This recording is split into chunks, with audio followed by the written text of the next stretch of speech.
Good morning.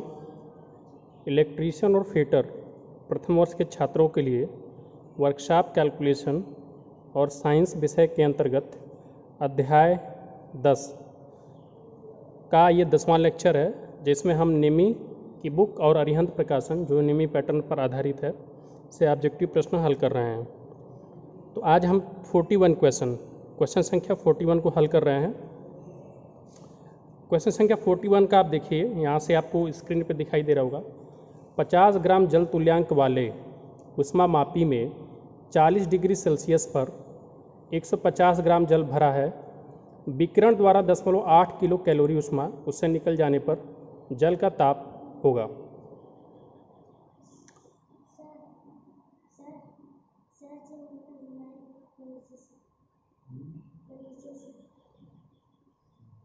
अब आपके सामने प्रश्न ये है कि उष्मामापी जो है, कुछ उष्मा तो उष्मामापी भी ले लेता है। यहाँ पे आपको दिखाया गया है, जिस प्रश्न को हमने हल करके दिखाया है कि 50 ग्राम जल तुल्यांक वाले उष्मामापी में 40 डिग्री सेल्सियस पर 150 ग्राम जल भरा है। विकिरण द्वारा 0.8 किलो कैलोरी उष्मा उससे निकल जाने पर जल का ताप होगा। तो उष्मामापी का जल तुल्यांक 50 ग्राम दिया गया है। इसका मतलब कि जो उष्मामापी का द्रव्यमान है वो जल के 50 ग्राम के बराबर है। जल तुल्यांक का मतलब यही होता है कि उष्मामापी का जो द्रव्यमान होता है उसको जल के तुल्य द्रव्यमान में कन्वर्ट कर दिया जाता है। तो प्रश्न में आपको कन्वर्ट नहीं करना है, अपने आप से दिया गया है कि उष्मामापी का जल तुल्यांक 50 ग्राम है। अब देखिएगा, इसको हमने क्या लिखा है, विकिरण द्वारा दी गई उष्मा। विकिरण द्वारा दी गई उष्मा जो है ये किसके बराबर होगी? उष्मामापी से दी गई उष्मा प्लस जल से दी गई उष्मा के बराबर होगा। और ये कुल उष्मा किसके बराबर है? 0.8 किलो कैलोरी। 0.8 किलो कैलोरी को अगर हम कैलोरी में बदलेंगे तो 1000 का गुणा करेंगे, और 0.8 में अगर 1000 का गुणा होगा तो ये कितने हो जाएगा? 800 कैलोरी। तो 800 कैलोरी उष्मा विकिरण द्वारा दे दी जाती है। तो उष्मामापी को जो उष्मा मिली होगी वो किसके बराबर होगा? 50 ग्राम Q बराबर M into S into delta T से। यहाँ पे हम क्या लिखेंगे? M into S into delta T. M का मतलब उष्मामापी का जो जल तुल्यांक है वो 50 ग्राम है। S का मतलब विशिष्ट उष्मा जल की, तो जल की विशिष्ट उष्मा 1 कैलोरी प्रति ग्राम होती है। और डेल्टा टी हमें निकालना है कि कितना तापमान में वृद्धि होगी। तो हमें डेल्टा टी को हमने डेल्टा टी ही मान लिया है। और 150 ग्राम जो उसमें जल है उसका भी तापमान बढ़ेगा, तो 150 ग्राम इसकी भी उष्मा किससे निकलेगी? M गुणे S गुणे डेल्टा टी से। तो 50 ग्राम गुणे 1 गुणे डेल्टा टी प्लस 150 ग्राम गुणे 1 गुणे डेल्टा टी। तो इधर बाएं पक्ष में 800 कैलोरी बराबर ये 50 ग्राम में 1 का गुणा होगा तो 50 ही रह जाएगा, और डेल्टा टी तो ये 50 इंटू डेल्टा टी हो जाएगा, ये 150 इंटू मतलब 150 इंटू डेल्टा टी, कुल मिला करके 200 इंटू डेल्टा टी हो जाएगा। अब यहाँ से डेल्टा टी निकालेंगे तो 800 में 200 का भाग देंगे तो कितना आएगा? 4 डिग्री सेल्सियस। तो हमें ये पता चल गया कि जो तापमान में परिवर्तन हुआ है वो कितने का हुआ है? 4 डिग्री सेल्सियस का। तो पहले तापमान कितना था? 40 डिग्री सेल्सियस। उसमें से 4 डिग्री सेल्सियस जो तापमान में परिवर्तन हुआ है वो घटा देंगे तो हमें पता चल जाएगा कि जल का ताप अब क्या होगा, जबकि विकिरण द्वारा कुछ उष्मा निकल गई है। कुछ उष्मा कितना? 0.8 किलो कैलोरी के बराबर। तो 40 डिग्री सेल्सियस में से 4 डिग्री सेल्सियस घटा देंगे तो उत्तर क्या आएगा? 36 डिग्री सेल्सियस। और आपके सामने जो विकल्प दिया गया था, पहला विकल्प था 5 डिग्री सेल्सियस, दूसरा विकल्प था 50 डिग्री सेल्सियस, तीसरा विकल्प था 36 डिग्री सेल्सियस, और चौथा था 100 डिग्री फ़ारेनहाइट। तो आपने देखा कि जब हमने हल करके आपको दिखाया है तो उत्तर कितना आया है? 36 डिग्री सेल्सियस। तो इस वाले प्रश्न का उत्तर क्या हो जाएगा? सी विकल्प। अब अगला जो क्वेश्चन है, क्वेश्चन संख्या 42 नंबर पे, कि 100 मीटर की ऊंचाई से जल गिर रहा है। पृथ्वी पर गिरने पर इसकी प्रति किलोग्राम ताप में वृद्धि कितनी होगी? जबकि जी का मान आपको दिया गया 10 मीटर प्रति सेकेंड स्क्वायर, और जल की विशिष्ट उष्मा कितना दी गई है? 4200 जूल प्रति किलोग्राम प्रति डिग्री सेल्सियस। तो देखिए, 100 मीटर की ऊंचाई से अगर जल गिर रहा है तो जब वो धरातल पर गिरेगा तो इसकी जो स्थितिज ऊर्जा होगी वो किस में कन्वर्ट हो जाएगी? गतिज ऊर्जा में कन्वर्ट हो जाएगी। और जब स्थितिज ऊर्जा गतिज ऊर्जा में कन्वर्ट होगी तो उसके कारण जो है कुछ उष्मा मिलेगी, जिससे कि जल का ताप क्या हो जाएगा? बढ़ जाएगा। तो जितनी भी स्थितिज ऊर्जा है वो ऊष्मा के रूप में परिवर्तित हो जा रही है, और ये जो ऊष्मा होगी मतलब जितनी भी स्थितिज ऊर्जा थी वो ऊष्मा के रूप में परिवर्तित हो जाएगी, और जो ये आपकी ऊष्मा होगी वो जल का ताप बढ़ा देगी। तो इस प्रश्न को हल करके हमने दिखाया है। स्थितिज ऊर्जा निकालने का सूत्र क्या होता है? स्थितिज ऊर्जा बराबर होता है m × g × h। इस सूत्र से हम स्थितिज ऊर्जा निकाल लेंगे। जबकि जल का द्रव्यमान हम मान लेते हैं कि m किलोग्राम जल था जो 100 मीटर की ऊंचाई पर था, और 100 मीटर की ऊंचाई से वो जल गिर रहा है, तो 100 मीटर की ऊंचाई पे जो जल है उसकी स्थितिज ऊर्जा हम निकाल लेते हैं, और जब वो धरातल पर जा रहा है तो इसकी जितनी भी स्थितिज ऊर्जा थी वो ऊष्मा के रूप में परिवर्तित हो जा रही है, जिसके कारण जल का ताप बढ़ रहा है। तो सबसे पहले हम देखेंगे कि स्थितिज ऊर्जा कितनी होगी अगर m किलोग्राम द्रव्यमान जल 100 मीटर की ऊंचाई पे था तब। तो स्थितिज ऊर्जा का सूत्र क्या है? m × g × h। तो m का मान m किलोग्राम ही, और g का मान 10 मीटर प्रति सेकेंड स्क्वायर, और ऊंचाई कितनी थी? 100 मीटर। तो यहाँ से हमें स्थितिज ऊर्जा कितनी आएगी? 1000 m जूल। स्थितिज ऊर्जा का जो मात्रक होगा जूल में ही होगा, क्योंकि स्थितिज ऊर्जा भी ऊर्जा ही है। अब स्थितिज ऊर्जा जो भी है वो किस में बदल जा रही है? ऊष्मा में बदल जा रही है।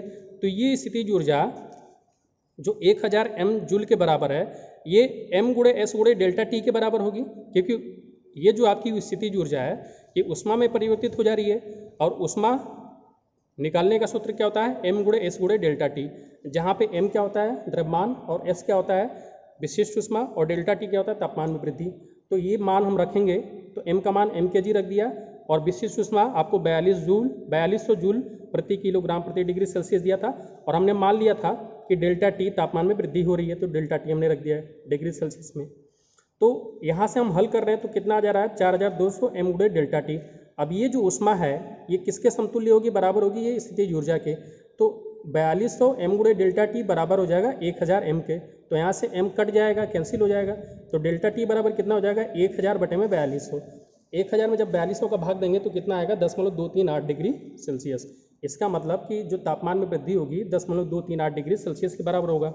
और आपका विकल्प क्या दिया गया है? पहला विकल्प है 10.0238 डिग्री सेल्सियस, दूसरा है 2.238 डिग्री सेल्सियस, तीसरा है 1.238 डिग्री सेल्सियस, और चौथा है 0.238 डिग्री सेल्सियस। तो चौथा विकल्प मैच कर रहा है, तो इसका उत्तर क्या हो जाएगा? डी वाला विकल्प। अगला जो प्रश्न है 43, क्वेश्चन संख्या 43, वह ताप जिस पर केल्विन ताप का मान सेल्सियस ताप के मान का दोगुना होता है। तो देखिए सेल्सियस और केल्विन में बदलने के लिए आपको सूत्र बताया जाता है कि सेल्सियस को आप केल्विन में कैसे बदल सकते हैं। तो ये सूत्र क्या होता है? C = K - 273, जहाँ पे C क्या होता है? सेल्सियस के लिए होता है, और K किसके लिए होता है? केल्विन के लिए होता है, और उसमें से 273 माइनस होता है। तो इस प्रश्न का हल देखिए, और अब आप अपने कॉपी पे इसको नोट भी कर सकते हैं। अब प्रश्न में कहा गया है कि वह ताप बताइए जिसपे केल्विन का मान सेल्सियस का दोगुना होता है। तो हमने मान लिया कि सेल्सियस पे हमने तापमान कितना लिया था? C लिया था। अब चूंकि केल्विन का मान जो है सेल्सियस का दोगुना है, तो इसका मतलब केल्विन बराबर कितना हो जाएगा? 2C।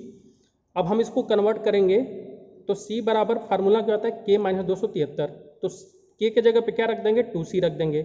तो K के जगह पे 2C रख दिया और -273। तो C का मान पक्षांतर करेंगे तो इस वाले C को इधर भेजेंगे, 273 को लेफ्ट साइड में भेजेंगे। तो C बराबर कितना आ जाएगा? 273। इसका मतलब कि सेल्सियस का मान कितना आ गया? 273। तो अगर सेल्सियस का मान 273 होगा तो केल्विन का मान कितना हो जाएगा? इसका डबल हो जाएगा। इसका मतलब कि ये हो गया कि वह ताप जिसपे केल्विन का मान सेल्सियस के मान का दोगुना होता है, तो सेल्सियस का मान कितना हो जाएगा? 273 डिग्री सेल्सियस। इसमें आपका जो 43 नंबर का क्वेश्चन था, इसमें आपका विकल्प है, पहला विकल्प है 273 डिग्री सेल्सियस, दूसरा 173, तीसरा है 373, और चौथा है 73।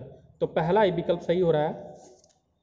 अगला जो प्रश्न है क्वेश्चन संख्या 44, इसमें दिया गया कि एक यथार्थ सेंटीग्रेड थर्मामीटर, मतलब कि एक जो है आपका सेंटीग्रेड थर्मामीटर है, और ये उच्च क्वालिटी का मतलब यथार्थ है, जो कि सही मान निकालता है, तथा एक दोषयुक्त फ़ारेनहाइट थर्मामीटर है।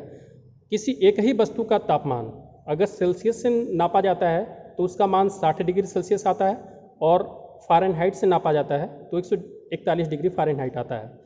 तो पूछा जा रहा है कि फ़ारेनहाइट थर्मामीटर में कितनी त्रुटि है। तो सबसे पहले ये बात है कि कि हमने सेल्सियस थर्मामीटर से भी एक वस्तु का तापमान नापा है और फ़ारेनहाइट से भी नापा है। सेल्सियस का जो मान आया वो 60 डिग्री सेल्सियस है और फ़ारेनहाइट का जो मान आया 141 डिग्री फ़ारेनहाइट है। लेकिन प्रश्न में बोल दिया गया है कि जो फ़ारेनहाइट वाला है उसमें त्रुटि है, तो हमें त्रुटि निकालना है। तो त्रुटि कैसे निकाल सकते हैं? जब हम दोनों तापमान को एक ही स्केल पर मापें, तो सेल्सियस वाले को हम किस में बदल लेंगे? फ़ारेनहाइट में बदल लेंगे। तो इस प्रश्न का हल देखिए कि यथार्थ सेंटीग्रेड थर्मामीटर से वस्तु का ताप 60 डिग्री सेल्सियस है तथा दोषयुक्त फ़ारेनहाइट थर्मामीटर से उसी वस्तु का ताप 141 डिग्री फ़ारेनहाइट है। तो जो सेल्सियस वाला तापमान है उसको फ़ारेनहाइट में बदल कर देख लेते हैं कि अगर फ़ारेनहाइट में कितना मान बताना चाहिए था। तो C/5 बराबर F-32/9 का सूत्र लगाएंगे। तो C के जगह पे क्या लिखेंगे? 60 और 60/5 बराबर F-32/9।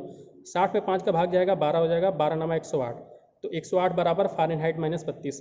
तो यहाँ से F का मान कितना आ जाएगा? 108 + 32। तो फ़ारेनहाइट का जो यथार्थ मान आना चाहिए था वो 140 डिग्री फ़ारेनहाइट आना चाहिए था। क्योंकि सेल्सियस पैमाना यथार्थ है, मतलब वो सही है, तो उसी वाले पैमाने को हमने फ़ारेनहाइट में बदला है, तो 140 डिग्री फ़ारेनहाइट आना चाहिए था। लेकिन जब दोषयुक्त फ़ारेनहाइट से मापा जाता है तो 140 डिग्री फ़ारेनहाइट आता है।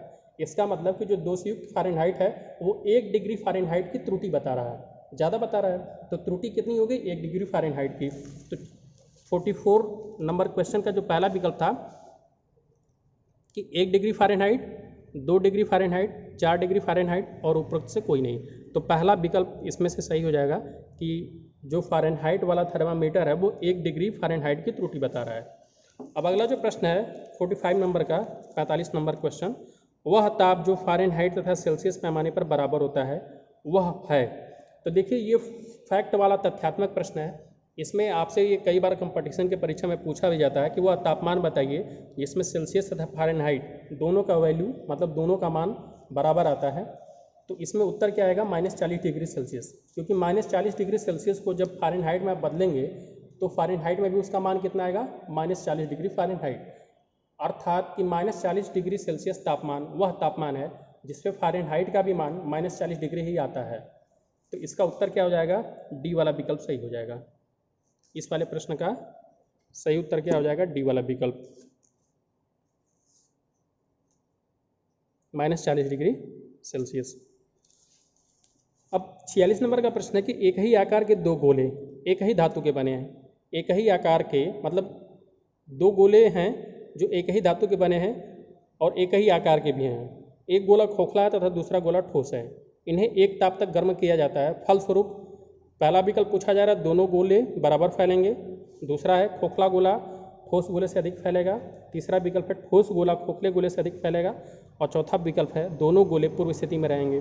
तो जैसा आपको बताया जाता है कि तापमान देने से प्रसार होता है वस्तुओं में, तो दोनों चूंकि एक ही धातु के हैं तो उनका प्रसार गुणांक एक ही होगा। अर्थात इसका मतलब ये है, दोनों एक ही आकार के हैं तो इसका मतलब दोनों गोले क्या होंगे? बराबर फैलेंगे। अगला जो प्रश्न है 47 नंबर का क्वेश्चन है, क्वेश्चन संख्या 47। एक पिंड का तापमान सेल्सियस तथा फ़ारेनहाइट थर्मामीटर द्वारा नापा गया है। फ़ारेनहाइट थर्मामीटर द्वारा नापा गया तापमान होगा। तो देखिए जो फ़ारेनहाइट का तापमान होता है, फ़ारेनहाइट थर्मामीटर पे जो तापमान आएगा वो हमेशा सेल्सियस से ज़्यादा आएगा। तो 47 नंबर प्रश्न का सही उत्तर क्या हो जाएगा? बी वाला विकल्प, सेल्सियस से सदैव अधिक होगा। ऐसा क्यों होता है? क्योंकि अगर आप स्केल अगर आपको पढ़ाया गया था तो उस समय हमने दिखाया था कि जो सेल्सियस पैमाना होता है वो जल के फ्रीजिंग पॉइंट से शुरू होता है जिसको 0 डिग्री सेल्सियस मान लिया जाता है और जल के क्वथनांक बिंदु तक खत्म हो जाता है जिसको 100 डिग्री सेल्सियस मान लिया जाता है। तो 0 से 100 तक जो कुल तापमान का अंतर हो गया 100 हो गया, इसको 100 बराबर भागों में बांट लिया जाता है और प्रत्येक भाग 1 डिग्री सेल्सियस के बराबर होता है। जबकि फ़ारेनहाइट भी जल के इन्हीं दो गुणों पे बनाया जाता है और ये स्टार्ट कहाँ से होता है? 32 डिग्री फ़ारेनहाइट से माना जाता है। अर्थात इसमें क्या बोल दिया जाता है कि जल का जो फ्रीजिंग पॉइंट है, मतलब जल का हिमांक बिंदु 32 डिग्री फ़ारेनहाइट है और जल का बॉइलिंग पॉइंट मतलब क्वथनांक 212 डिग्री फ़ारेनहाइट मान लिया जाता है। तो इसका मतलब 0 डिग्री सेल्सियस कितने फ़ारेनहाइट के बराबर हो गया? 32 डिग्री फ़ारेनहाइट के, और 100 डिग्री सेल्सियस 212 डिग्री फ़ारेनहाइट के बराबर हो गया, क्योंकि दोनों जल के गुण को ही प्रदर्शित कर रहे हैं। ये जल का हिमांक बिंदु है सेल्सियस में और ये जल का हिमांक बिंदु है फ़ारेनहाइट में। ये जल का उबाल बिंदु है सेल्सियस में और ये जल का उबाल बिंदु फ़ारेनहाइट में। तो कहने का मतलब ये है कि आप देख रहे हैं कि सेल्सियस पैमाना 0 से स्टार्ट किया गया है, अब जबकि फ़ारेनहाइट 32 से स्टार्ट किया गया है। तो आपने देखा ये कि फ़ारेनहाइट हमेशा सेल्सियस से अधिक होगा, क्योंकि जहाँ पे एक ही पॉइंट के लिए सेल्सियस 0 से स्टार्ट हो रहा है, वहाँ पे फ़ारेनहाइट 32 से स्टार्ट हो रहा है। तो इसका मान क्या होगा फ़ारेनहाइट का? सेल्सियस से सदैव अधिक होगा। अब अगला क्वेश्चन है 48 नंबर का, निम्न में से कौन सा केल्विन स्केल पर -40 डिग्री फ़ारेनहाइट की माप है? इसका मतलब ये है कि आपको -40 डिग्री फ़ारेनहाइट को केल्विन में बदलने के लिए बोला जा रहा है। तो हमें पता है कि हमें तापमान के जो 4 पैमाने थे, सेल्सियस, फ़ारेनहाइट, रूमर और केल्विन, इनके लिए हमने एक सूत्र पढ़ा था कि सेल्सियस को हम कैसे फ़ारेनहाइट में बदल सकते हैं, सेल्सियस को कैसे रूमर में बदल सकते हैं और सेल्सियस को कैसे केल्विन में बदल सकते हैं। लेकिन यहाँ पे हमें क्या दिया गया कि -40 डिग्री फ़ारेनहाइट को आप केल्विन में बताइए कि इसका मान कितना होगा। तो हमें पता है कि -40 डिग्री फ़ारेनहाइट -40 डिग्री सेल्सियस के ही बराबर होता है, क्योंकि इससे पहले ही एक प्रश्न में हमने आपको बताया था कि -40 डिग्री सेल्सियस तापमान वह है जिससे फ़ारेनहाइट का भी मान उतना ही होता है। इसका मतलब कि -40 डिग्री फ़ारेनहाइट -40 डिग्री सेल्सियस के ही बराबर होगा। तो अगर हमें -40 डिग्री फ़ारेनहाइट पर केल्विन की वैल्यू पता करनी है, तो हम -40 डिग्री सेल्सियस को केल्विन में बदल लें, वही फ़ारेनहाइट का मान होगा। तो -40 डिग्री सेल्सियस को अगर हम बदलेंगे, क्योंकि -40 डिग्री फ़ारेनहाइट -40 डिग्री सेल्सियस के बराबर होगा, तो C बराबर K -273, ये आपका सूत्र होता है सेल्सियस को केल्विन में बदलने का। तो C की जगह पे क्या रख देंगे? -40 और K -273, पक्षांतर करेंगे तो 273 को इधर भेजेंगे तो प्लस हो जाएगा, तो K का मान कितना आएगा? 233 केल्विन। इसका मतलब कि -40 डिग्री फ़ारेनहाइट का जो तापमान है वो केल्विन पे 233 केल्विन के बराबर होगा। तो इस वाले प्रश्न का सही उत्तर क्या हो जाएगा? C वाला विकल्प 233 केल्विन। अब जो अगला प्रश्न है 49 नंबर का, कि जल को 10 डिग्री सेल्सियस से 0 डिग्री सेल्सियस तक ठंडा किया जाता है, तो इसका आयतन पे क्या प्रभाव पड़ेगा? पहला विकल्प है पहले कम होता है फिर बढ़ता है, दूसरा विकल्प है पहले बढ़ता है फिर कम होता है, तीसरा विकल्प है लगातार बढ़ता है और चौथा विकल्प है लगातार कम होता है। तो इस वाले प्रश्न को हल करने के लिए आपको जल का जो कैरेक्टरिस्टिक्स है, जो जल का गुण है, उसको याद करना चाहिए। तो ये मैं आपको डायग्राम में बता रहा हूँ, यहाँ पे आप देखिए कि जो जल का कैरेक्टरिस्टिक्स होता है, जो गुण होता है, वो इस प्रकार से होता है। अगर हम ये आयतन का ग्राफ, ये वाली लाइन आयतन को बताए और ये वाली लाइन तापमान को, तो हमने तापमान के लिए 0 से लेकर के 10 तक पैमाना खींचा है और ये ऊपर ये आयतन का बढ़ता हुआ पॉइंट है। तो ये देखेंगे कि 10 से 0 डिग्री सेल्सियस तक ठंडा किया जाता है, तो ये आयतन का ग्राफ होता है। तो देखिए 10 डिग्री सेल्सियस पे जो जल का आयतन है यहाँ पे होगा, फिर 9 डिग्री सेल्सियस पे यहाँ पे होगा, फिर 8 डिग्री सेल्सियस पे यहाँ पे आ जाएगा आयतन, फिर 7 डिग्री सेल्सियस पे यहाँ पे, फिर 6 डिग्री सेल्सियस पे यहाँ पे, फिर 5 डिग्री सेल्सियस पे यहाँ पे और 4 डिग्री सेल्सियस पे यहाँ पे। तो आपने ये देखा कि 10 डिग्री सेल्सियस से जब हम 0 डिग्री सेल्सियस की तरफ बढ़ रहे हैं, अर्थात 10 से 9 पे आ रहे हैं, 8 पे आ रहे हैं, 7 पे, 6 डिग्री, 5 डिग्री, 4 डिग्री, तो आयतन क्या हो रहा है? घट रहा है। लेकिन 4 डिग्री सेल्सियस से जब 3 डिग्री पे जा रहे हैं, तो अब क्या है? आयतन ऊपर बढ़ गया। फिर 2 डिग्री पे जा रहे हैं तो और ऊपर बढ़ गया, फिर 0 डिग्री पे जा रहे हैं तो और बढ़ गया।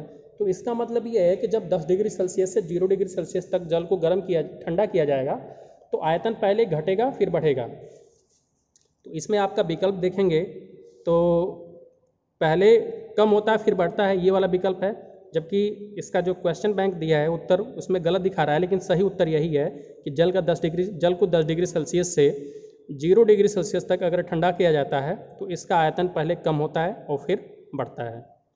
अगला जो प्रश्न है क्वेश्चन संख्या 50, कि झील के पानी की सतह बर्फ के रूप में जमने जा रही है, पेंदे के पानी का तापमान इस क्षण क्या होगा? तो देखिए एक बहुत ही महत्वपूर्ण प्रश्न पूछा जाता है कि क्या होता है कि ठंडी के दिनों में झील जम जाती है फिर भी उसमें मछलियाँ जिंदा रहती हैं। तो अगर झील पूरी जम जाती तो उसमें मछलियाँ जिंदा नहीं रह पाती। होता क्या है कि झील का जो ऊपरी सतह होता है, जैसे जैसे तापमान ठंडी के दिनों में गिरता है तो ऊपर का जो पानी होता है वो क्या होता है, तापमान गिरने के कारण उसका जो घनत्व है वो क्या होता है कि जैसे अगर आप देखेंगे कि तापमान के लिए ग्राफ क्या हो जाएगा, इसका उल्टा हो जाएगा। तो जैसे जैसे ठंडी बढ़ेगी घनत्व तो क्या होता जाएगा, बढ़ता जाएगा बढ़ता जाएगा, मतलब घनत्व तो बढ़ता जाएगा, तो ऊपर का जो सतह है, मतलब झील की जो ऊपरी सतह है वो क्या होगा, उसका घनत्व बढ़ जाएगा। घनत्व बढ़ जाएगा तो ऊपर का पानी भारी हो जाएगा, तो वो कण नीचे चले जाएंगे, और जिनका तापमान कितना रहा होगा 4 डिग्री सेल्सियस। 4 डिग्री सेल्सियस तक तो पानी ठंडा होता जाएगा और उसका घनत्व क्या होता जाएगा, बढ़ता जाएगा, तो वो कण नीचे चले जाएंगे, और नीचे के जो हल्के कण थे वो ऊपर चले आएंगे, और जब नीचे के कण हल्के ऊपर आएंगे तो वो जमने स्टार्ट हो जाएंगे, लेकिन नीचे का जो पानी था वो 4 डिग्री सेल्सियस वाला पानी नीचे गया है, तो नीचे का पानी, झील के नीचे का पानी पानी ही रहता है, लेकिन ऊपर जो है बर्फ़ के रूप में जम जाता है। इसी कारण मछलियाँ जिंदा रहती हैं। लेकिन पेंदी का तापमान कितना होगा, 4 डिग्री सेल्सियस ही होगा, जबकि ऊपर का तापमान कितना हो जाएगा, 4 डिग्री सेल्सियस से कम, क्योंकि बर्फ़ किस तापमान पे जमती है, 0 डिग्री सेल्सियस पे। तो इसका उत्तर क्या हो जाएगा कि पेंदी का तापमान 4 डिग्री सेल्सियस का ताप पर होगा। अब जो अगला प्रश्न है 51 नंबर का, क्वेश्चन संख्या 51। यदि 5 मीटर लंबी धातु की छड़ 30 डिग्री सेल्सियस से 70 डिग्री सेल्सियस तक गर्म किया जाए तो छड़ में 0.84 मिलीमीटर की वृद्धि हो जाती है, तो छड़ का रेखीय प्रसार गुणांक क्या होगा। तो रेखीय प्रसार गुणांक, क्षेत्रीय प्रसार गुणांक, आयतन प्रसार गुणांक तीनों बताया गया था। रेखीय प्रसार गुणांक को हम अल्फा से प्रतिनिधित करते हैं। अल्फा बराबर क्या होता है, डेल्टा एल बटे में एल गुणे डेल्टा टी। अब इसको निकालने का फार्मूला हमने आपको बता ही दिया है, इस वाले फार्मूले से आप इसको निकाल सकते हैं। इसका आप उत्तर देख लीजिए कैसे निकाला जाएगा। अल्फा रेखीय प्रसार गुणांक निकालने का फार्मूला क्या होता है, डेल्टा एल मतलब लंबाई में वृद्धि बटे में मूल लंबाई गुणे तापमान में वृद्धि। तो लंबाई में वृद्धि कितना दिया गया, 10.84 mm दिया गया है मिलीमीटर, और पहली लंबाई कितनी है 5 मीटर, और तापमान में वृद्धि कितनी है 40 डिग्री सेल्सियस की। तो ये जो 10.84 मिलीमीटर है इसको मीटर में बदलने के लिए 1000 का भाग दे दिया गया है, ताकि ऊपर भी मीटर हो जाए और नीचे 5 मीटर तो था ही। तो ये कितना हो जाएगा, 10.84 बटे में 5 गुणे 1000 गुणे 40। ये गुणा करेंगे तो ऊपर 10.84 ही रहेगा, और ये 40 में 5 का गुणा हो जाएगा तो 200, 200 में कितना 200 में 2 जीरो और 1000 में 3 जीरो, तो ये 10 के घाते 5 हो जाएगा, और ये 2 का गुणा। अब इसमें क्या करेंगे, एक 10 का गुणा ऊपर कर लेंगे, एक 10 का गुणा नीचे, तो ये 8.4 हो जाएगा, ये 10 के घाते 6 हो जाएगा। 8.4 में 2 का भाग देंगे तो 4.2 हो जाएगा, और 10 के घाते जो 6 नीचे था उसको ऊपर ट्रांसफर करेंगे तो 10 के घाते -6 हो जाएगा, और इसका मात्रक क्या हो जाएगा, प्रति डिग्री सेल्सियस। तो रेखीय प्रसार गुणांक का मान कितना आ गया, 4.2 गुणे 10 के घाते 6 प्रति डिग्री सेल्सियस। ये आपका आंसर हो जाएगा, और आपका ये विकल्प देखेंगे तो इसमें बी वाला ऑप्शन सही होता है। अगला प्रश्न जो 52 नंबर का है, इसी पे आधारित है, पैटर्न पे, कि 0 डिग्री सेल्सियस पर एक लौह पुल की लंबाई 80 मीटर है, 30 डिग्री सेल्सियस पर पुल की लंबाई क्या होगी अगर रेखीय प्रसार गुणांक 12 गुणे 10 के घाते 6 प्रति डिग्री 10 के घाते -6 प्रति डिग्री सेल्सियस है। इसमें आपको लंबाई में मतलब कुल लंबाई पूछा जा रहा है। अब तापमान जब बढ़ा है तो लोहे की पुल की लंबाई बढ़ी ही होगी, तो उसको रेखीय प्रसार गुणांक से निकालेंगे। तो फिर अल्फा बराबर दे दिया गया 12 गुणे 10 के घाते -6। डेल्टा एल का मान नहीं पता है, एल का मान पता है 80 मीटर थी, और डेल्टा टी का मान पता है 30 डिग्री सेल्सियस। तो अल्फा बराबर डेल्टा एल बटे में एल गुणे डेल्टा टी। अल्फा का मान रख दिया, डेल्टा एल बराबर 80 मीटर गुणे 30। यहाँ से डेल्टा एल का मान कितना आ जाएगा, 12 गुणे 2400 गुणे 10 के घाते -6। इसको करेंगे गुणा तो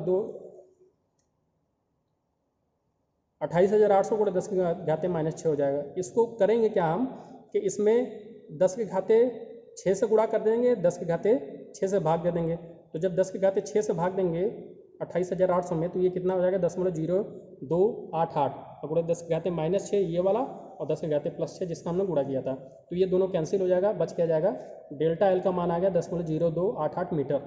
तो हमें लंबाई अब कितनी हो गई ये पता करना है। तो पहले लंबाई 80 मीटर थी और बड़ी कितनी है 0.0288, तो इसको जोड़ देंगे तो अब लंबाई कितनी होगी 80.02 मीटर।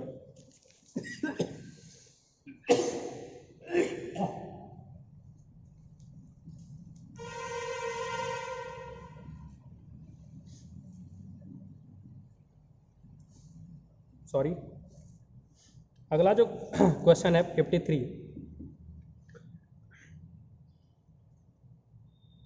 90 सेंटीमीटर लंबी एक धात्विक छड़ की लंबाई में वृद्धि क्या होगी जब इसका तापमान 25 डिग्री सेल्सियस से बढ़ाकर 45 डिग्री कर दिया जाता है। रेखीय प्रसार गुणांक दिया गया है। तो ये वाला प्रश्न भी बिल्कुल पीछे के 3 प्रश्नों जैसा है। तो इसमें देखिए कि एल का मान दिया गया है, डेल्टा टी का मान 20 डिग्री सेल्सियस आ जाएगा, अल्फा का मान 14 × 10⁻⁻6 प्रति डिग्री सेल्सियस हो जाएगा। अल्फा के जगह पे 14 × 10⁻⁻6 रख दिया, डेल्टा एल बटे में 90 × 20। तो ये हमने किया है, तो डेल्टा एल का मान कितना आ गया 0.0252 सेंटीमीटर। तो यहाँ से पता चल गया कि लंबाई में वृद्धि कितनी हुई है 0.025 सेंटीमीटर।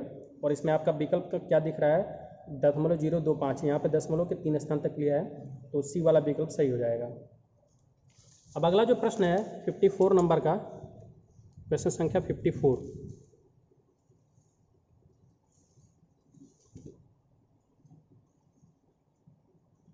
स्थिर ताप पर किसी गैस के निश्चित द्रव्यमान का आयतन इसके दाब के व्युत्क्रमानुपाती होता है, यह नियम किसका है? तो यह नियम है बॉयल का नियम, जो आपको बताया गया था। अगला प्रश्न है कि निम्न में से कौन सी क्रिया द्रव के ऊपरी तल पर होती है? तो आपने देखा होगा कि समुद्र का पानी क्या होता है, वाष्पीकरण होता है। तो इसमें द्रव की ऊपरी सतह पर कौन सी प्रक्रिया होती है, वाष्पीकरण की। अगला प्रश्न है 56 नंबर का कि निम्न में से कौन सा पदार्थ रासायनिक परिवर्तन का उदाहरण है? तो इसमें लोहा, गंधक, ए और बी दोनों हो जाएगा, क्योंकि लोहे में भी रासायनिक परिवर्तन होता है, उस पर जंग लगता है, और गंधक पे भी रासायनिक परिवर्तन होता है। अगला प्रश्न है 57 नंबर का कि जिस ताप पर द्रव ठोस अवस्था में बदलता है वह कहलाता है। तो द्रव मतलब पानी द्रव अवस्था में है, जब वो ठोस अवस्था अर्थात बर्फ में बदलेगा तो पॉइंट क्या कहलाता है, हिमांक, फ्रीजिंग पॉइंट। अगला जो प्रश्न है कि निम्न में से ऊष्मा संचरण के लिए माध्यम की आवश्यकता नहीं है। तो विकिरण जो विधि है इसमें माध्यम की आवश्यकता नहीं होती है। अगला जो प्रश्न है कि उसमें विकिरण केवल माध्यम में ही संभव है, तो ये पारदर्शी माध्यम में ही संभव है। 60 नंबर का जो क्वेश्चन है, क्वेश्चन संख्या 60, कि निम्न में से कौन से धातु ऊष्मा की सुचालक है? तो सोना भी सुचालक है, चांदी भी सुचालक है, तांबा भी सुचालक है, मतलब ये सभी वाला विकल्प सही हो जाएगा। अगला जो क्वेश्चन है 61, 98.6 डिग्री फ़ारेनहाइट को डिग्री सेंटीग्रेड में बदलिए। तो ये बहुत ही महत्वपूर्ण सा प्रश्न है कि स्वस्थ मनुष्य के शरीर का तापमान अगर पूछा जाए कि फ़ारेनहाइट में कितना होता है, तो 98.6 डिग्री फ़ारेनहाइट होता है। तो अगर आप इस प्रश्न को हल करना चाहेंगे तो C/5 बराबर F-32/9 वाले फार्मूले से लगा सकते हैं, जहाँ पे F के जगह पे 98.6 रखेंगे और हल करेंगे तो उत्तर क्या आएगा 37 डिग्री सेल्सियस। तो यहाँ से आपको 2 प्रश्न क्लियर हो जाते हैं कि स्वस्थ मनुष्य के शरीर का तापमान कितना होना चाहिए। तो आप सेल्सियस में 37 डिग्री सेल्सियस बताएंगे और फ़ारेनहाइट में 98.6 डिग्री फ़ारेनहाइट बताएंगे। अब हमारा जो अगला प्रश्न है क्वेश्चन संख्या 60 देखिए, क्वेश्चन संख्या 62, अगर 20 डिग्री सेल्सियस पर 1000 ग्राम पानी को 30 किलो कैलोरी गर्मी दी जाती है, तो पानी का अंतिम तापमान क्या होगा? तो इसको भी फिर Q बराबर M/S/ΔT वाले फार्मूला से लगाएंगे।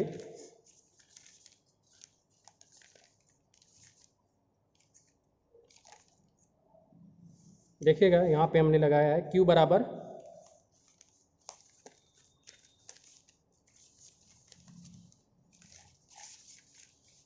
M/S/ΔT। तो M का मान कितना है 30 किलो कैलोरी, तो 1000 से गुणा कर दिया, कैलोरी में बदल गया। M/S/ΔT, तो M का मान 1000 ग्राम और पानी की विशिष्ट ऊष्मा 1 और डेल्टा टी का पता करना था। तो डेल्टा टी यहाँ से हल करने पे कितना आ गया 30 डिग्री सेल्सियस। तो T1 पहले जो तापमान था 20 डिग्री सेल्सियस है और उसमें वृद्धि कितनी है 30 डिग्री सेल्सियस की, तो अंतिम तापमान कितना हो जाएगा 20 + 30 50 डिग्री सेल्सियस। तो ये हो गया। अगला जो प्रश्न 63 नंबर का कि 60 ग्राम पानी को 80 डिग्री सेल्सियस पर वाष्पीकरण में गर्मी की कितनी मात्रा की आवश्यकता है पता करें। भाप की गुप्त ऊष्मा इसमें 300 कैलोरी प्रति ग्राम है। तो 80 डिग्री सेल्सियस पे ही वाष्पीकरण हो जा रहा है। ये हाइपोथेटिकल क्वेश्चन है, हालांकि पानी 100 डिग्री सेल्सियस पे वाष्प में बदलता है, लेकिन यहाँ पे आपको दे दिया गया 80 डिग्री पर वाष्पीकरण हो रहा है और यहाँ पे गुप्त ऊष्मा 300 कैलोरी दे दी गई है, 300 कैलोरी प्रति ग्राम है। तो आपको ऊष्मा पता करना है कि कितना होगा। तो Q बराबर गुप्त ऊष्मा निकालने का सूत्र क्या होता है, Q बराबर M/L।